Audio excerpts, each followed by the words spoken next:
If it's knowledge, humour, or a different perspective that you seek, look for the wisdom in the words that we speak. Words and wisdom. We'll let you decide. Hello and welcome to the podcast Words and Wisdom with your host, Zak Andrew Purdy. And Mystical Mike. Now we're having it. So this podcast, we're on our own little spiritual, physical and emotional journey, and we don't claim to know it all at all. We are constantly learning. We constantly want to hear your feedback and get comments or just get in touch with us, because we've got lots of topics that we like to talk about, but we want to know what you want to hear about. So please do feel free to get in touch. Again, we don't know it all. We're stumbling and we're clumsily finding our way all the time. Today's topic, we have got anger. You want Sam? You want? Give him Sam. I can give him Sam. I'll bloody have it. I think it's something for me, Zak, that has absolutely inhibited and taken over lots of parts of my life. But looking at you, because obviously you only see a certain form of somebody, I can't imagine you to ever be angry. Like, I've never seen it in full flow, but I know it's existed because I've heard your story. I think it exists in all of us. I think, and yeah, it definitely existed when I was younger. But I used to have I was getting over angry at everything. So like, if I dropped a spoon on the floor, or if I dropped something, or something, little happened, I'd go out of, I'm dead angry, and this would go, I'm kicking off. But I think it's just part of being young, and I think a lot of it is to do with the hormones and growing up and stuff. But no, now I don't really get that angry, mate. No. I mean, for me, it's a natural emotion, like you say. Like, when you're angry at something, it's often quite good. Like, do you know when you're playing sport or when I'm doing film, I get angry when it's not going right because I really want it to work. I really want the best out of it. So the good side of me is always like run on that anger and make it propel you and do better. But as soon as it turns to rage, as soon as it turns to something quite unnatural, that's when I'm like, well, you've lost the game now. Can you differentiate them between anger and rage for us? I think so, yeah. So for me, when I don't feel things are going right in a film, I can definitely equate it to film. Like, I've had a day where I keep going into certain lighting and I get banding issues or just technical terms, and I'm just looking at everything like, this is not going to work, this isn't right. But my tenacity and my brain's like angry at myself because I want it, so I'm like, let's go, let's make it better. Come on, we're going down here. And you're using that to motivate you to... Yeah, okay. And I spend hours making sure it's right, and suddenly it starts to click, and the anger's sort of taken me forward, and I've ran on that. Again, in boxing, when I used to box a lot, I remember one fight, and this guy just really annoyed me, but he kept popping the jab out, and it was just one of them annoying, a bee stinging you, and you're like, right, come on.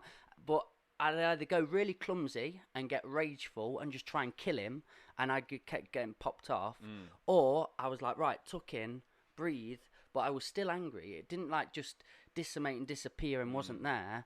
I just used it as a tool. So that's something I really value in me, because I have got my mum's side where it is forceful, and I want stuff to happen. I wanted the podcast to work. I want things to go well. And there's slight anger in there, and if you use it as a tool, people can. I really see it in my mum with the horses. She's constantly like, come here, you, but they listen. Yeah. But as soon as you flip turn, and I have it with film, one day I was filming for Concrete Rose, and I'd done the best film ever. I just loved it. I was so excited. It was so funny. The day I was in tears, such a good day. I got home, and the whole footage just corrupted. Everything gone, and I can't get that back. It's just there's no possibility of doing that and recreating that to how it was. Yep. And my rage came. Okay. And that's really dangerous for you. There's nothing achieved out of that. There's nothing that can be gained. I punch walls. I'm just shouting. I'm a whatever. It's also killing you, because when you get really angry, you release certain hormones in the body, and also your heart beats faster. So these hormones, they can produce more blood sugar and bad fats, shitty fats in the body into the blood, and your heart's pumping that, and it can damage your artery walls. So it's literally poison. So it's poisoning you. So by becoming rageful, let's say somebody pulls out on you, on the road, and essentially it could damage you and it could kill you. But by you getting angry at them, you're not doing anyone any favors, especially not yourself, because you're killing yourself anyway by getting angry at them. So like, rage is it's poisonous. I think like for me, when I've been rageful, even during it, I know how pointless it is, and I know that it's always gonna I nearly smashed my laptop, and I'm like, well, that's $1,500 laptop. Stupid. What's the point? Yeah. Like afterwards, you always reflect on it. So yeah, and I think right, because we was talking about when you're younger. When you're younger, you actually allow this rage to happen, which is why you make silly mistakes when you're young. But I think as time goes on, and you get older, and you make more mistakes from rage and other negative emotions, your brain starts to say, well, before we do that, and we flip over and we hit the wall, remember that time you broke your knuckles? Yeah. Or remember that time you fell out with your family because of this? And you're just about to do that rageful thing, and then you go, oh, yeah, it's not really worth it. I tell you what, like, it's also, there's so many factors. So when you're older, it's going to be trickier. Like 27, because like when I was a kid and I got really angry and got rageful, I was sort of allowed to do it, like, and nobody was there to just go, mate, that's not doing you well. Yeah. Stop it. And sort of slap me out of it and give me guidance. I've never really, as you know through the podcast, I've not had much guidance in my life. No, I'm here for you, Mike. Thank God for that. Papa Somebody said Purdy's it. But I'm not going to hold to that anymore. Like, there was a moment in my life where I attached myself to all these past traits, and this is what Mikey is, and rageful. So I've got to remember to go, listen, I call myself rageful, I call myself this, whatever you name yourself, whatever you're labeling yourself, when this happens I can remember you're that person. So when I'm in them moments now, I really have learned to reflect in it. I'm like sitting and I'm finding coping mechanisms. I'm like, no, I'm not Mr. Rage. I'm not Hulk. Okay, so how do you implement things into your life, or ways into your life where, let's say you start to feel angry and you get that rage coming on, how do you now simmer that down, turn the heat down? What's your coping mechanisms?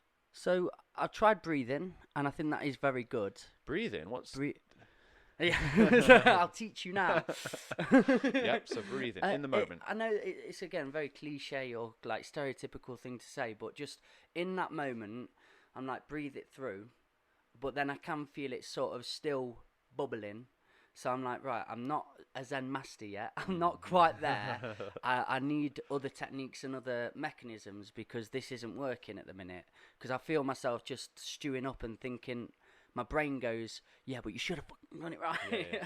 Okay, so like when I get most of the time, my anger comes from one of two or three things. The first one that does really build anger up inside of me is driving. I hate driving, man. I hate driving. I really don't like it, but it's necessary, so I have to find ways to deal with it. Well, what I don't like about it is, it's like this whole right of way thing.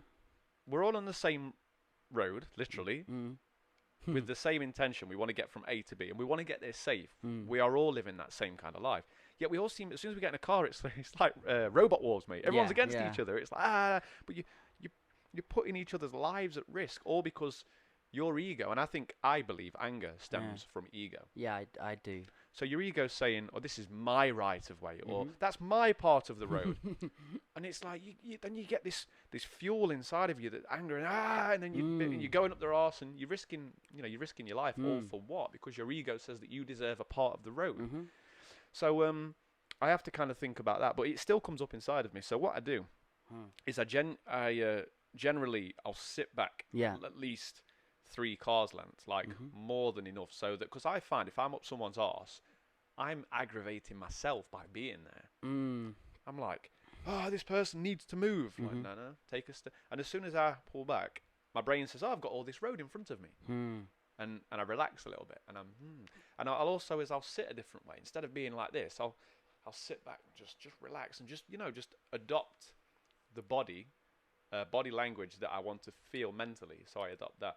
And also is here's another funny thing, is we don't like to let people past and we don't like to say thank you anymore. Yeah. There's a lot of that Oh, on the road. mate, I had that the other day. I was like waiting about 5 people to go past, and not one of them said thanks. I was Yeah. like, and I sort of a bit, what's the word? Facetious. Yeah. Because like I sat there and I'm like, cheers anyway. Yeah, like, yeah. I'm Well, like, hang on, I'm being an idiot now. Yeah, then you're making yourself angry and poisoning yourself. But we've been brought up, hopefully, we've been brought up with good manners. Yeah. So we expect, and this is expectation, we could do a podcast on that itself, but we expect other people to be well-mannered, to say thank you, because we do.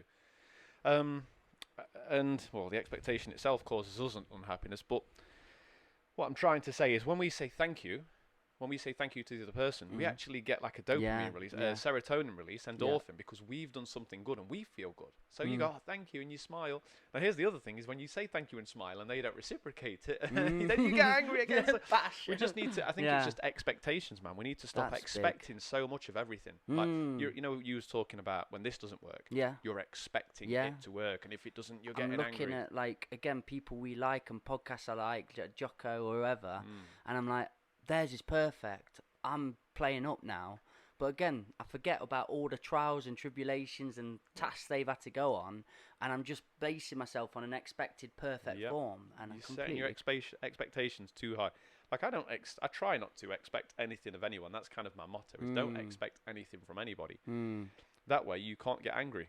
Because, like, unless you expect this to go wrong, and then it goes right, and then you're like, ooh, that's cool. But if it goes wrong and you've expected it, you've already planned it. You know it's going to go wrong. I think, and what you're saying there, Zach, like something important to think about as a person is like, know what's fueling you and know what's doing well for you. If you're a really angry person all the time, every day, yes, reflect and find coping mechanisms, but maybe that livelihood and that life that you're living isn't mapped out for you. Like, if every day you're sat in 9 o'clock traffic and every day you're coming home in 5 o'clock traffic and you're just pissed off that you're in a car all the time, maybe find a job that's not all the time driving. Yeah, or learn to fly. Yeah. No, get a bloody helicopter. 100%, But 100%. I really think, like, for me, I had that in my life and I hated driving. And the moment I just removed that from myself and I stopped driving all the time, it really helped, because I think that it's really unnatural. Driving isn't a normal thing. Like, we are little monkeys to start, and then we evolve, and then we suddenly start going, right, we need to go faster and more and quicker and further and heavier. Like, we need to be in these big vehicles that weigh. And the people that haven't managed well with this and haven't worked well with this, we're not bad people. We just aren't acclimatized. We haven't worked for this. This isn't how our minds work, and it's okay to accept that about you. So when you're getting really rageful all the time and just constantly angry, shift your perception and shift what you're doing and just make little adjustments in your life to stop feeling that constant rage. Yeah, you've got to make those adjustments. Like I was speaking about, I pull back a little bit. I also do this thing, just remembered, is I keep my rear view mirror tilted so I can't see anything behind me. Like, people say, oh, that's dangerous. Well, no, because I need to know where I'm going and what's in front of me. Yeah. If there's someone behind me right up my arse and I'm constantly doing this, I felt it. I crashed because of that. Boom. And that was a big reason for looking at somebody else, and then it wasn't what was happening here wasn't important for a minute. But that wasn't their fault. That was your fault for, for giving a shit what they was doing. So it's finding those little things that you can say, right, how can I reduce what's, the scenario that's going to make me angry, but how can I alter my reaction, reduce my reaction to it as well? Mate, I've learned a lot in this one already. I love doing this podcast. I really do, because picking these little topics and knowing like what I struggle with so much, and then going in and finding other people's ways and learning myself, and then even just discussing it and coming out like you saying it's like poison.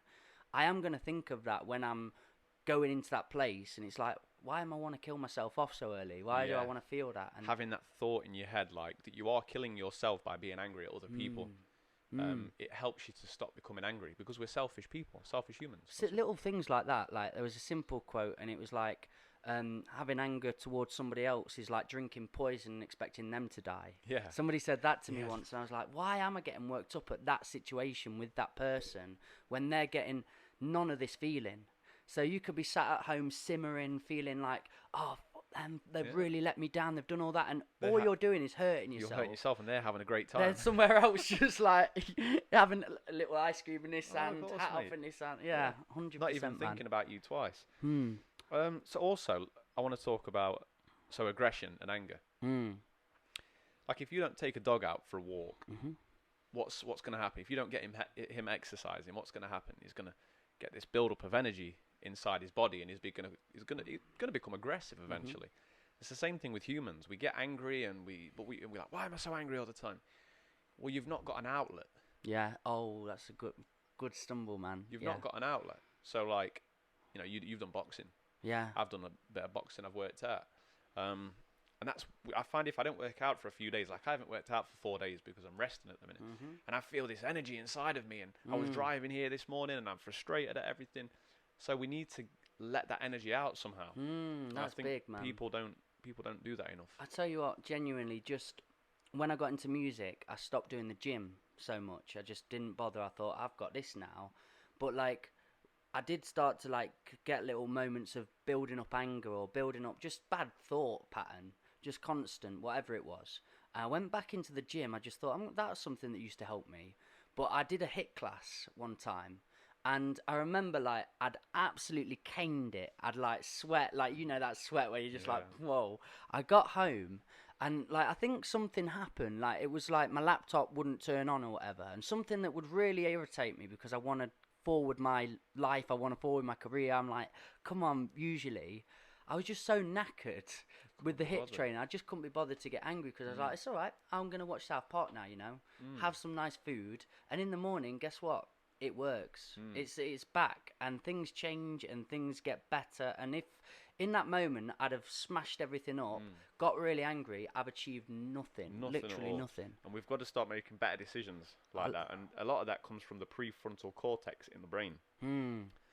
That's the part of the brain that makes us different to animals. Yeah. Like it's our decision making. Is it right to do this? Is it wrong to do this? What happens if I do this? Now the thing is, if that's not working correctly or it's damaged, and it can be damaged through like alcohol abuse or physical trauma.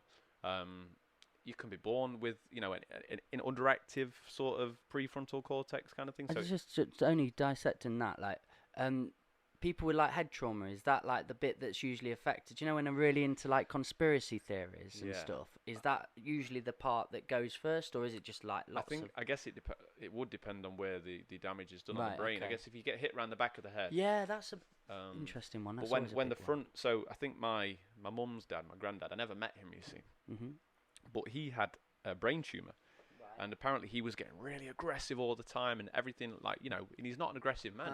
But it was because of the tumour on his brain that was causing the aggression.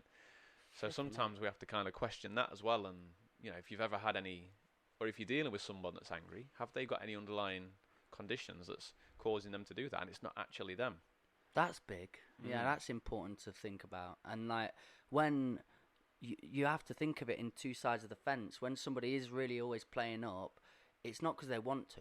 It's never because they're, like, in that place of, this is great, I love getting angry. I'm going to get Mikey so riled up right now. This is going to feel... Often there's either big background gone in there, there's some like history, something happened in the childhood, like... Or even that day. Formative period. Yeah, but I'm talking about people that constant get it, like all the time, like really every other moment's an angry moment. Yeah.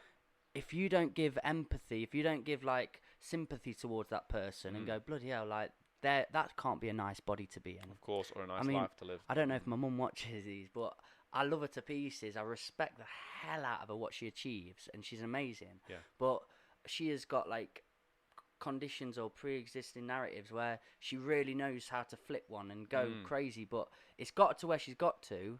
But before, when I was younger, I used to like flip back and bite and go, you don't talk to me like that, and again, nothing's achieved apart from we don't like each other for a few days, and that's not where I want to be. Nothing's achieved, nothing. So as moment you can get into that part of like, come on, like, you don't have to talk them down or anything, but just accept it for what it is. I've had a friend call me recently and like, I hate my family at the minute and they're doing all this, and I hate my dad. He's like got these horrible thoughts about other people and whatever. It's like, okay, but look how you're presenting it all to me. How's that feeding you? How are you doing on that? Oh, it's not going to work, is it? let's reshift that pattern of thought. Let's change it. Yeah. Just in them simple ways. Yeah, it is, and I think it's like you've got to relate to their experience. So yeah, I can understand where you're coming from, and I've also had that in the past. But and then you, like what you said there is perfect. Is it serving you? I think that's the main question you should ask is, what I'm feeling right now, or the people I'm with right now, are they serving me? Yeah. And if it's not, then maybe you need to look at getting out of that situation rather than getting angry and poisoning yourself. And so what we've been talking about, my main thought of that, I love the serving thing, is be so careful on what you tell yourself as a person, because I know so many friends that like value themselves as like, I go into Hulk mode, I'm the Hulk, I'm angry. Oh, I'm an angry person. Yeah, angry person. And my friend said that the other day, who I love to pieces, and she's an amazing person, but it made me just think like, okay, but when you're in that place, it doesn't feel good for anybody around or yourself. So if you want to just keep telling yourself, I am the Hulk, I am angry, I am Mrs. Smash It, I don't think that that's a good thing to just succumb to. No. And it's a good idea to try and shift that pattern of thought, because you are the one saying it, you are the one feeling it, you are the one that can do something about it. 100%. 100%. We're doing all right, mate. We're doing all right. We're doing all right. So, have you got anything you want to... A quote I've got, maybe, or do you? Go on then. Could maybe both do the quote. Let's go for your quote, mate. My quote, my dad always said to me, and I think it's one that he's seen on a film, and it's about worrying, but I think it works just as well for anger. And you've probably heard it before, but it's like, anger is like being on a rocking horse. It gives you something to do, but it don't get you anywhere. Hey, I like it, mate. I like it. That pretty much sums up everything that we've spoken about. I'm happy to leave it there, man. Big love. Thank you, guys. We're now signing out. Please stay calm. Don't get angry. Okay? Yeah, I told you. I've told you once. I'm not going to tell you again. If you've got anything positive out of this podcast, leave us a thumbs up on whatever you're listening on. Leave us a nice comment. And send us nudes. I've told you, Zak keeps sending me way too many. Peace out, guys. Ciao for now.